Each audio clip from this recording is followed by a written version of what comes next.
बेहद अहम मुद्दा है और शुरुआत विकास सुमान जी आपसे ही करते हैं कि अब आरक्षण का मुद्दा जिस तरह से बन चुका है इस चुनाव में, पिछले भी 1-2 चरण में हमने देखा, लेकिन अब जब आखिरी के 2 चरण हैं, ऐसे में हर राज्य से अलग अलग कहीं ना कहीं विवाद भी नजर आता है, सवाल भी उठते नजर आ रहे हैं और पश्चिम बंगाल का भी मामला सामने आया है। बीजेपी का क्या स्टैंड है? श्वेता, जो कलकत्ता हाई कोर्ट का आदेश है वो हमारे लिए सभी के लिए मानना है और पश्चिमी बंगाल सरकार है वहां पर तो आप देखें कि कोर्ट ने स्पष्ट रूप से कहा है कि ये किसी विशेष रूप से बढ़ावा देने के लिए जो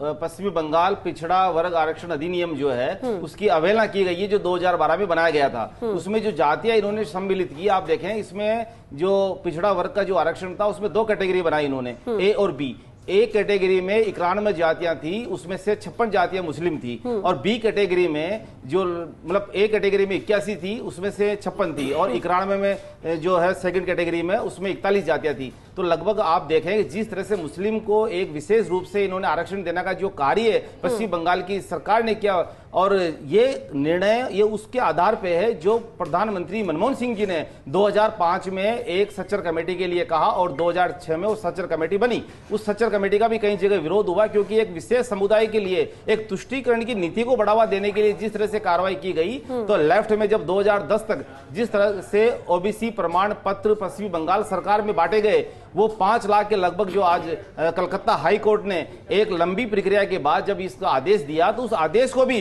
पश्चिमी बंगाल की मुख्यमंत्री ममता बनर्जी वोट बैंक के लाभ के चलते और तुष्टीकरण के चलते अभी हाल में कर्नाटक का भी मामला